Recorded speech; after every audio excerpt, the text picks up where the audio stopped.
Welcome back to the Real Life Theology Podcast. We are hosted by Renew.org. If you don't know much about Renew, I just would suggest you would go to Renew.org, check out what we're all about and our 6 tenets that we really focus in on. Today, we continue to have our track session audio available. And we're really excited about this because it's a lot of great content that came out of our 2023 National Gathering up in Indy. In this episode, Clayton Hentzel talks about a couple really cool discipling opportunities that have worked for him personally and his church, and specifically his church staff. The main one that he hones in on today is the idea and the concept of having people live with you as a disciple-making opportunity. He has been living this out for years, and his staff has as well, so he provides really good insight on what it looks like to close up disciple somebody that lives with you and provide a really good opportunity for someone to pay off student loans, be able to save up for a down payment on a house, and really just get a head start in ministry where housing is so expensive, rent's expensive, and he describes what it looks like to have someone live with you, disciple them intentionally, and also help them out in their life. So it really is in many ways a holistic type of discipleship. I know in my own life when I was an intern at a church, this was really helpful for me. I lived with a few different people while I was in college, and it really made a big impact on my life and my walk with Jesus. So let's go ahead and see what he has to say. I think this will be a really helpful podcast for a lot of leaders that are looking for more intentional ways to disciple others. Let me tell you how I ended up here. I think Matt Wilson did something wrong and he's trying to pay me back, and he's pulling in favors, which is I think how I ended up being a speaker at this thing. And my hope for you, I'll tell you a little bit of our church's story. I'll tell you why I'm at Renew. And then I'm hopeful to give you 3 quick things. And if one of them is a gift to you, that's the win. So you may have to sit through 2 that you're going, that's dumb. We went all in on the Real Life Ministries, Disciple Makers, about 10 years ago. And we hired a ton of staff, did a ton of investment, ton of training, and we did it for like 4 years, and then we just basically gave up and just kind of walked away from it. Our church continued to grow, and now we're in a spot where I'm asking the real question, is what we're doing as a church legitimately working? And before we try to make a huge elder switch, congregation switch, I'm here personally at Renew, and whatever the thing is next, I just got the group ticket. So what's the next thing called? Whatever that one is, I'm coming to that one too. To really kind of do just a gut check internally of like which road do we as a church want to run down and what do we want to implement, but I'm actually doing a lot more of it at the gut level. And so I'm actually here way more on the learning curve than I was ever expecting to do this, but I got the phone call, which I think someone feels like they owe me a favor. So I apologize for you being here, but I will add value to your life. There are 3 things that I believe we have successfully done in our church that I have seen move the needle in significant and strategic ways.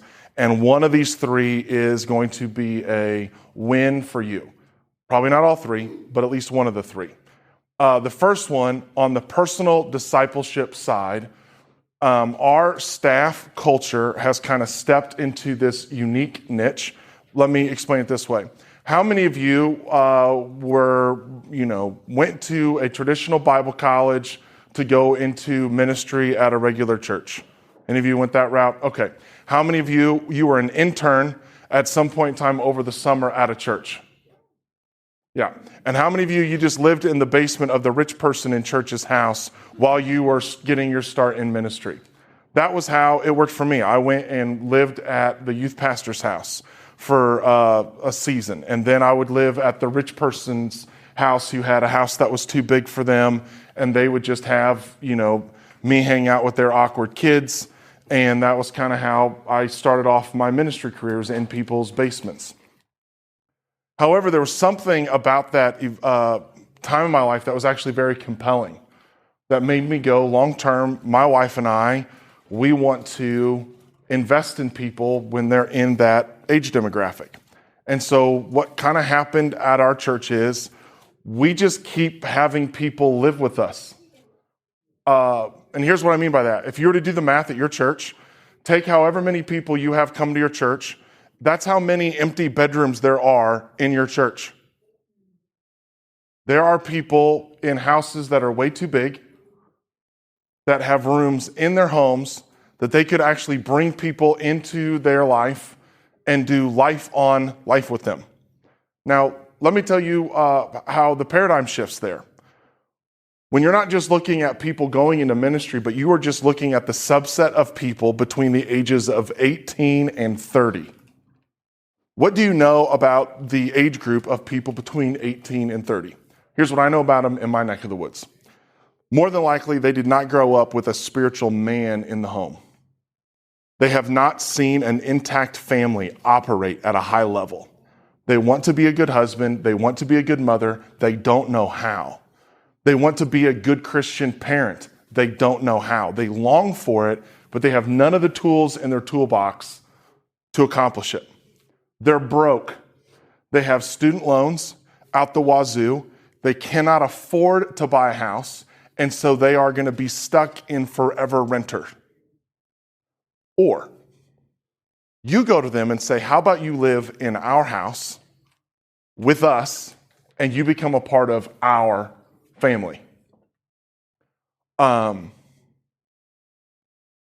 ended up happening is, I'm going to run through all the lists because I screwed up if I don't say it all. Here's all the people that have lived in our house. Well, hold on, let me back up. There are two big challenges that I see to discipleship. One is the time commitment. It takes a ton of time to make a disciple. Two, a willingness for them to go on the prolonged journey. The nice thing about having them move into your house is you solve both of those problems. You're going to have all the time in the world to disciple them. And by default of them living in your house, they've come underneath your authority, so they're going to be discipled. The moment they don't want to be discipled, there's the door. Like if you don't want to live in our environment and be a part of what we're doing as a family, because my family's being discipled, and we've had a couple of people hit the door. So here's all the people we've had live with us. My sister lived with us. Then my sister and her family lived with us. Then Jake Epperson came to live with us, and he didn't make it. And Jake's a great kid now, if you're hearing this in the future, Jake, but he didn't last long. Then we had a girl named Lisa Davis live with us. I didn't meet Lisa Davis until she moved into my home. My wife met her and started to care about her, and then she went away for the summer, and then on a phone call in the early part of the summer, my wife said, I think you should just move in with me and my family. My wife came home and told me that, and so I just waited 2 months to meet the girl named Lisa who was going to live in our house. But she met Jesus at our house, and then when she got married, she had the executive pastor of our campus do the wedding, but she let me walk her down the aisle, which was kind of a big deal for me because I never got to walk anybody down an aisle. Then we had a guy named Biscuit live in our house. That's a real name. He lived there. A guy named Ryan Garrity. Both Biscuit and Ryan Garrity came on staff at our church, were employees of our church, and are still in ministry at our church. And then, believe it or not, my sister's family, again, moved into my house. We've since kicked them out. Actually, the neighborhood kicked them out. We had too many people living in our house, and the neighborhood said, that's not okay. Here are the wins, the pros and cons, because you're sitting there going, Clayton, that's a young man's game. This is dumb. One, they're incredibly helpful around the house. You have your own built-in moving crew of adults. So anything you want to do, you want to knock out yard work around your house, you've got a whole bunch of people that are now a part of your family. So when it's time to pull weeds, you just got that many hands pulling weeds in your house. When you decide to paint a room, you have that many hands. The cool thing is, more than likely, they are learning how to pull weeds, how to sharpen mower blades for the very first time because they've never had an attentive father figure or an attentive mother figure. It's a great source of joy for my kids. My kids have always loved it. They have always enjoyed it. We have huge financial, very specific rules. So I don't want you thinking that like I would get up on stage at our church and vision cast, hey, everybody, have people come live in your house. Jennifer and I think about a group of people. We will pray about it. Basically, what I mean by that is if my wife says, okay, we just do it. That's kind of like what it turns down into. So I didn't even get to be a part of the conversation about Lisa moving in. But they pay rent. Like, it's not I can't afford to feed, when Biscuit and Ryan were living in my house and they're both taking 45-minute showers and they're eating like grown 20-year-olds, I don't have that kind of margin. So you pay rent to live in my house, which is fine because it's incrementally only that more expensive to feed 6 people than it is to feed 4 people. But for them, they're able to save money for a future down payment on a house, get themselves into a different car. But we have young kids. So I just told them, here's the line in our upstairs. If I ever see you on this side of the line upstairs where my kids are, you living in my house has come to an abrupt end. It's not that I don't trust you. It's just that I don't ever have to wonder. So you can live in my house, but if I ever see you past this doorway, I don't care if I'm upstairs. You have to ask permission to cross this little spot. Here's what I can tell you. I started doing it. And now every member on our directional team has had people live in their house. Other staff members are starting to have people live in our house. And the people who live in our homes end up coming on staff, getting incredibly serious about their faith journey, and it sets them up for a much brighter future. So this is something you don't have to ask anybody for permission for. You just have to go, I have a spare room, which Christians in the first century were known for their hospitality. They were known for going, well, they didn't go, we have extra room. They just said, we'll make room. But there are all, we have a 19-year-old worship leader at our church. Horrible family. He lives with an 80-something-year-old woman. She doesn't charge him rent for him to live there, but he takes care of the yard work and picks up the groceries for her. So an older woman isn't having to give all of her income to a nursing home. She gets an opportunity to love and pour out wisdom on a young guy who's had a really crappy home life. He gets an opportunity to add value to her, and you've created a symbiotic relationship, and it didn't cost anything in your church budget. Number 2. You can come back and ask other questions. Well, let me end this way. Here's the question that Jennifer and I have asked ourselves. How many sons and daughters of the faith will we have? So we have our natural born kids, but how many more can we have? How many people are going to go, yep, that person was my spiritual father. And they weren't just like the person who discipled me at Starbucks on Tuesdays, but they legitimately brought them into my home and said, live with me, walk with me, you see everything about me, highs and lows, which, depending on how you and your marriage are wired, you'll fight quieter when you have strangers in the house. And sometimes fighting quieter is a good thing. Okay? Second thing. This is what we did. So that first one's personally. Second one I want to talk to you is corporately. What did we do to kind of ratchet up the discipleship game at our church? So we had a problem at our church. We know the power of dedicated time away for spiritual growth and renewal. You're here. You get it. This summer, I'm guessing right now you are all doing signups for your kids to go to camp. Right now. Yep. You think that's super important, right? Yeah, you've been doing it for years. The problem is we get our kids on fire for God and we send them home to lukewarm parents. And so we were going, at what age do you stop carving out time in your calendar for spiritual growth and renewal? So we decided that we were going to do something about it. And we also read all the statistics, wherever the man goes, the family follows, but we ended up doing this for women too. So what we realize is our church will never reach its fullest potential without men passionately committed to the advancement of the kingdom of God. And so we believe that our greatest return on our investment in ministry is directed towards the spiritual engagement of men in our church. So we decided to do something about it. We launched a conference called Uncommon, and the tagline is because ordinary isn't working. And men in our church know that ordinary isn't working. They are spiritually, they're dead. Occupationally, they're bored and burned out. Relationally, they're empty. Sexually, they're embarrassed. They're either not in a healthy place with their spouse or doing devious things to fill the void. Financially, they're not finding any satisfaction. Many of the men in our church, I don't know what it looks like at your church, are living through the cry of Ecclesiastes. They're just experiencing meaningless.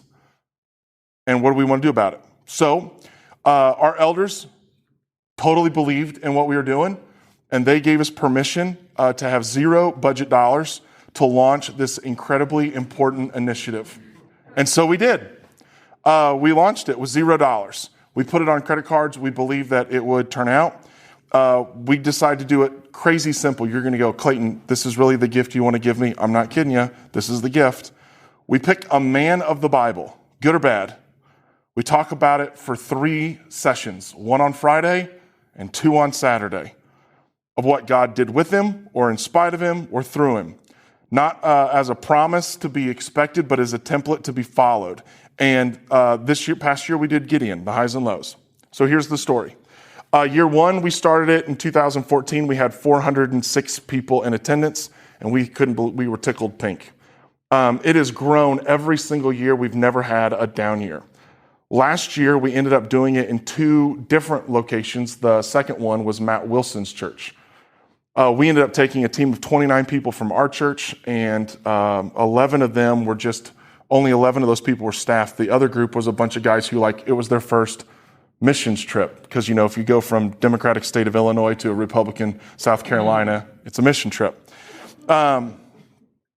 Here's the beautiful thing. So this year, we had 985 people attend our Uncommon event. And 50% of them got involved in a D group, a life group, or a gripe group, whatever you guys call them at your church.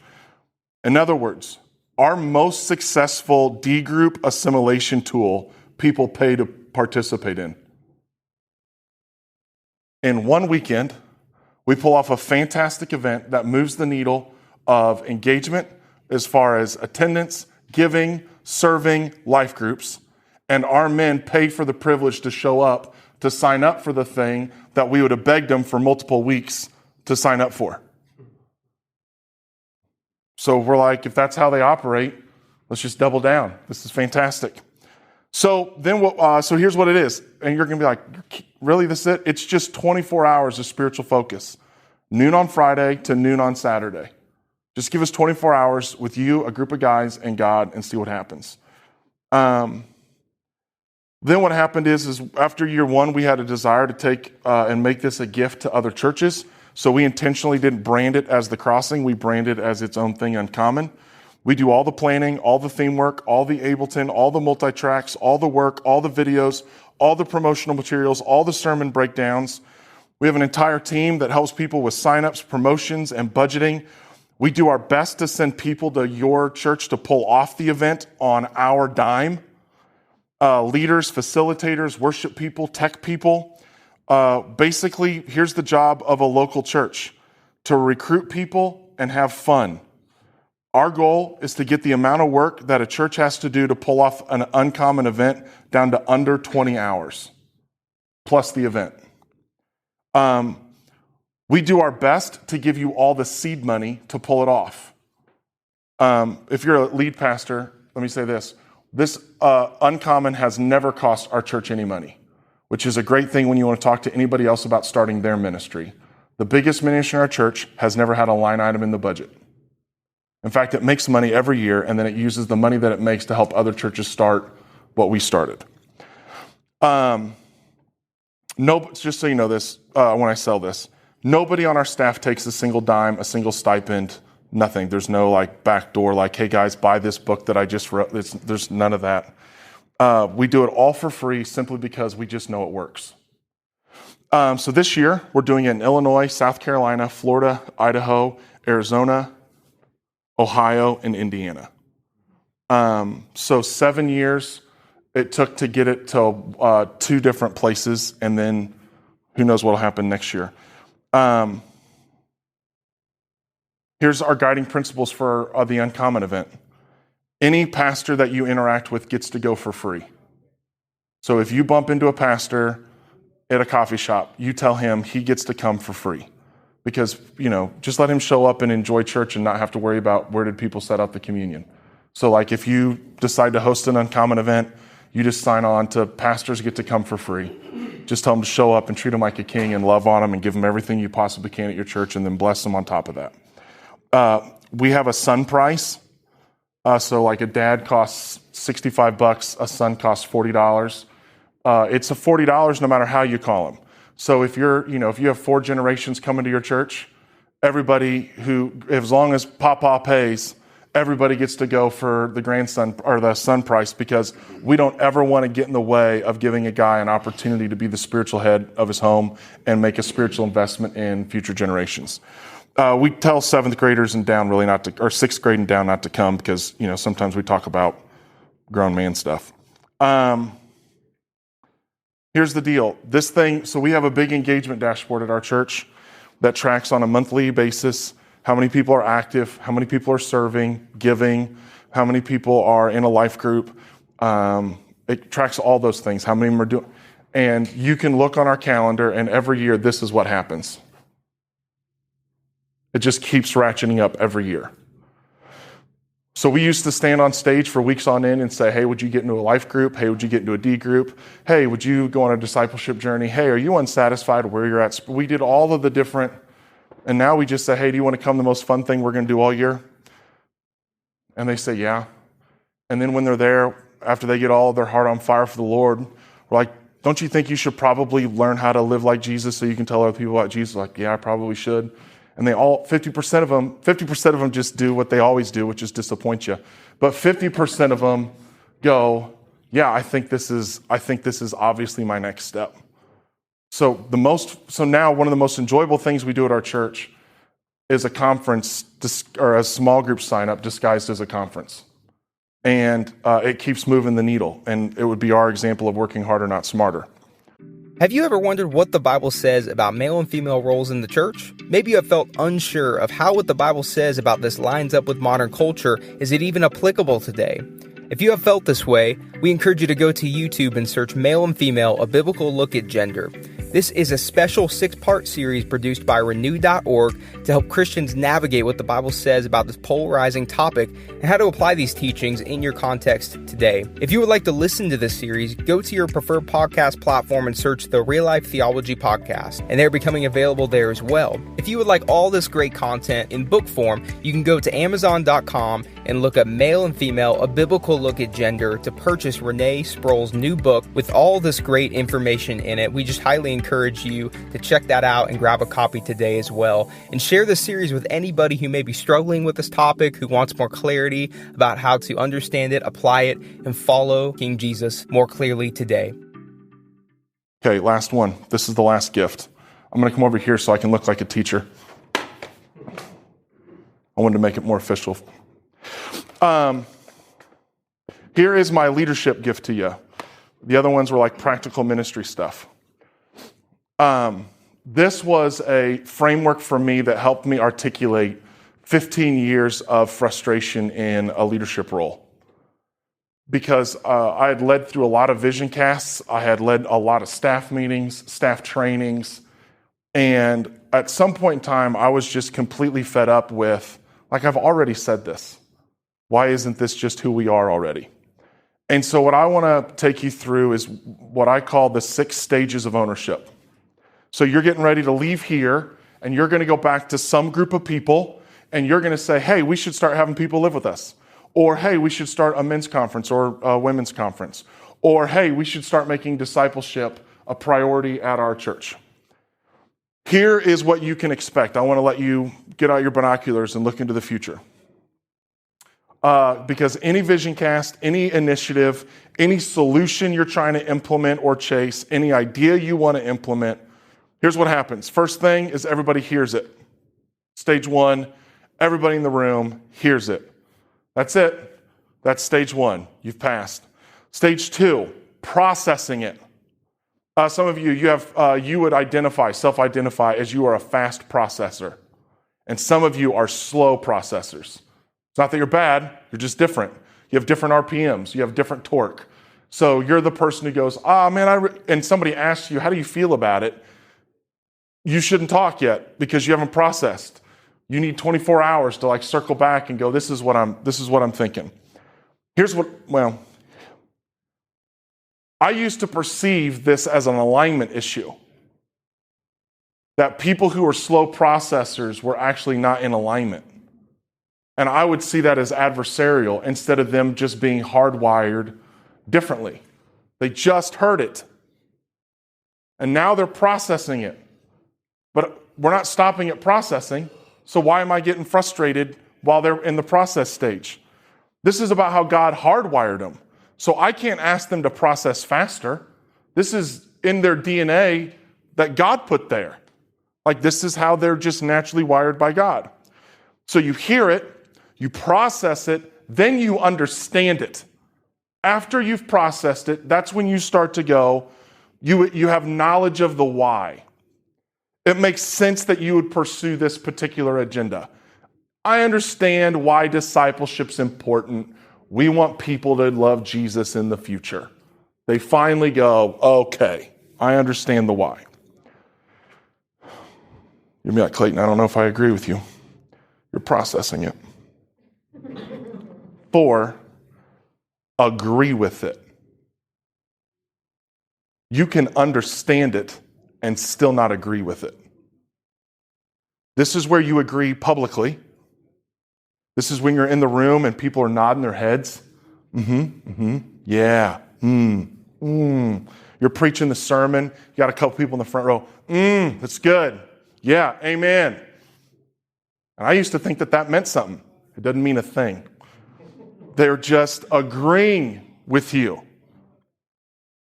Then 5th stage is you implement it. Agreeing is, I think this is okay, but I'm not doing it. I'm not doing it. I'm not intentionally not doing it. I'm not doing it. This discipleship move is great. I'm not discipling people. I'm just not discipling people. Okay? Then someone implements it. This is where it begins to get lived out at your church. You get excited. You get fired up. This is fantastic. You've made it so far. Look at all the great things that are happening. You're ready to put your weight behind the vision. But this is external. They might be doing it because they're submissive. They might be doing it because you're the boss. They might be doing it out of fear. They might be doing it out of obligation. You can get anybody to change diapers in the baby room once. Do you love Jesus? Paul was in prison. Get in there. Change those diapers. Okay? You'll get everybody to do it once. They'll implement it. But hear me.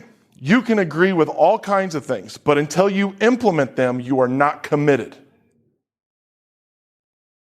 This is where movement happens. This is where growth is created. This is when the flywheel begins to turn. And then here is the last one. You own it. This is when you carry the vision like it's your own. You begin to dream about what this could mean for your church, for your community, for the people you love, for the people you want to reach. You don't stop when it gets hard. You look for coaching on how to succeed. You become hungry to make a difference. You stop making excuses and you start self-managing. You start seeking out coaching. When you get the coaching, you actually do what they told you to do. How many of you have people in your life that they literally just call you not to fix the problem? I'm not talking about your wife or your husband, but they literally just call you to tell you about their problems with no intention of ever doing any of the things of the advice that you give them. I try to get those people out of my life as fast as possible because I'll go crazy. Like I can't function in that environment. We have a couple people on our staff who they have like 7 spiritual fathers. It's Monday, so I call Clayton. It's Tuesday, I call Denny. It's Wednesday, I call Craig. And now you have like 7 spiritual fathers all trying to cook the spiritual son stew because they just want someone, they don't want to implement anything. They just want to be able to talk about the problems. Now, here are the mistakes that I've made. You guys probably haven't made these, but in case you haven't made all these mistakes, let me go before you. Hearing it once, these are mistakes I've made. Hearing it once is not enough. How many times have we said things? The answer is probably not enough. I've made a commitment to say the same thing over and over and over and over again. Here's the reason why. The things that matter to us get repeated often. I tell people all the time I'm thankful for them. I tell people all the time I love them because it is important to me that they remember those things. If there is a key strategy, a key vision, a key initiative, it needs to become as much a part of my vernacular as I love you and I'm thankful for you. Second thing is processing is not adversity. I lost a lot of good relational equity with people that I was friends with on staff because I did not understand that them processing it was not them being adverse to the vision. And I would pick a fight mid-process instead of giving them time to actually process it and then discuss. I mean, you can probably guess I'm a little type A, and I'm this way all the time. And so, like, the moment someone's like, I don't know if I agree with people living in my house, I'm like, well, how could you not? This is what the Bible's like. I don't even give them time. So I had to learn that one. Speed is not about ability, but about wiring. If I were to cast a vision in here, depending on how you're wired, if you're hardwired more towards worship, like you were like, could we do 2 more songs? And some of us were like, can we sit? Like, can we get back to the teaching? That'd be fantastic. Some of you are hardwired to like serve. Like, we've been here all day and all we've been is consumers and we haven't done anything to like wash someone's feet. Depending on who you are, you're going to perceive the information completely different. And so when you walk into a room full of introverts and you talk about, spiritual disciplines, they're like, this is great. And all the extroverts are like, I don't think I can do it. I don't know if I can read that many books. And it's not that they are against what you're talking about. They're hardwired differently. And sometimes you're just throwing a softball to somebody's natural hardwiring. And you just need to give people who have a different skill set time to figure out what the manifestation of that vision cast looks like the way God hardwired them. Understanding is not adequate. Oh, this one broke my heart. People understand all kinds of things, but they don't walk it out. So I know, I'm just going to use me so that way I don't use you. I know that eating right is important. And you know that I don't implement it. Okay? I know that working out is super beneficial. You know I probably don't implement it all that much. People can know a thing is right and still not implement it. And I would be in staff meetings looking at people giving me we got to. They'd even go up to the whiteboard and contribute. And they know the good they're supposed to do. They just don't do it. Like every pastor in America complains about how bad social media is. But name one pastor who's not on social media. Like you keep going to it, myself included. Next one is implementation is only external affirmation, not internal commitment. That's what Pharisees were. Pharisees and Sadducees were whitewashed tombs. Their hearts were far from him. They desired mercy, not sacrifice, but God desired mercy, not sacrifice. You can have a whole bunch of people on your staff who will do the thing that you're asking them to do. But if you got hit by a bus, that program, that ministry is dead on the spot. It's the first thing they're canceling. And where I failed as a leader for a really, really, really long time is I did not give people the time and I did not put in the energy to move that needle as far into own it as humanly possible. So here's what happened at our church. We spent well over $1 million going all in on the Putman relationship or relational discipleship. We did all the teachings, all the trainings, and we would have an intentional leader and a biblical foundation and a reproducible. We did all of it. And then the guy who was on staff left to go work at another church, and then we just kind of like, I guess we're done now. And so all that time, all that energy, all that money, all that training, because everybody on our staff really just got to implement. It never became like a part of our DNA. And if something never gets if we get impatient or we get lazy and we don't ever get it into the DNA level of who we are, where if you tried to stop it, people would fight you for it. You'll be in a deficit position. So 3 potential gifts. One is for you on the personal discipleship strategy is realize that God gave you a gift by more than likely putting an empty room in your house. And that empty room will bring you more joy if you fill it. The second one is there is a strategic way for you to get a bunch of people connected to your church and to take big steps by just making a more significant investment in them and their spiritual development. Because you know it's good for you, that's why you're here. You know it's good for your kids, that's why you send them to camp. Why isn't it good for mom and dad? And then the third thing is for you as a leader, when you're trying to vision cast at any level, there are 6 stages and you got to make sure you get all the way to the end. Otherwise, you really didn't get anywhere. I know that everybody on my directional team has people living in has had people living in their house in the last year. A couple of other people on staff have moved people in. So, it is I'm not preaching this from stage. We're just living it, modeling it, and then people get jealous of it. I get nervous saying it from stage because I do not want to be liable for the stupid pill that somebody else takes. Because I know who I'm letting into my house, but I'm not advocating or setting up who should move into your house. So I can give people coaching on how I would do stuff, and we'll do that. We've even traded people. Like Ben Elfridge, who's on my staff, like I had a person, and then they just went to live with him after a while. And then it was kind of like a draft. There was two people, and we kind of took one, and they took the other. I feel better about it when it's staff. And I think that when people start seeing the joy of it, actually everybody on my directional team has had multiple people live with them. And once you start seeing that it's fantastic, everybody has their bumps and bruises, but I think it's the future. I don't think kids are I don't think 30, especially at 6.5%, 7% interest rates, 30-year-olds aren't going to be buying homes. And they're going to want to do all kinds of weird things. So one of the guys was in my house. Well, both of the guys who were in my house found their girlfriend, got married while they lived with us. So we got to be, whatever you want to call that. I offered one of them to stay with us. Get married, live with us for 2 years, get all the way out of your student loan debt. And we'll just keep doing the $300 a month, which basically covers your food and water. And he wanted to go out on his own, and he did. He's a great guy. Man, he's great. He got a dog, and then got her pregnant, all in the right order, but married, dog, pregnant.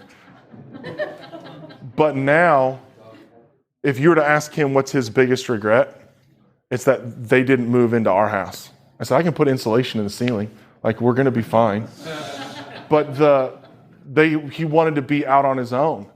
And now he's got a dog that's no longer a puppy. It's past the cute stage. He's got to figure out how to navigate childcare. He can't buy a house. She wants to be a stay-at-home mom doing daycare. They can't afford to buy a house to have a big enough house to have more kids for daycare. And they're in a financial doom loop. And he's going, if I could just go back and live in your house and park my car in your driveway and have you wake me up mowing the yard and know that I have to weed eat, if I could go back to that world. I think as pastors, it is an awesome thing to have people living in your home, and they get to watch you close. And they get to realize that you're the real deal, or you're not.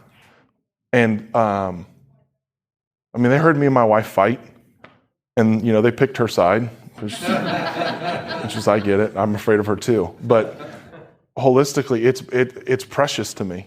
When I married my wife, she had a daughter, and her daughter has a great dad. But for 10 years, she was living with us, and I was the one who picked up college. I was the one who helped out with the car. But when it came time to walk her down the aisle, she wasn't picking stepdad; she was picking dad. And I never got to have a little girl come up and sit on my lap. I never got any of that. So then little did I know that when we invited Lisa to live in our house, that I would get to fulfill the dream of walking a girl down the aisle. And I'm like, how much do you put on that? Or, when your wife gets a pillow with all the kids' names, or they want to do a family picture, and my sons I don't think they're old enough to comprehend that all these people are not our family. Because my boys have seen all of these people live with us. So they just expect them all to be at Thanksgiving. Anyhow, it's an easy button, and it's a very rewarding one. Thank you again for joining us on our podcast today. Looking forward to our next track session next week. And if you're unfamiliar with renew.org, we just invite you to go to our website, check us out, and see how we may be able to partner with you in your church in helping provide resources and disciple-making materials. We'll be back with you next week.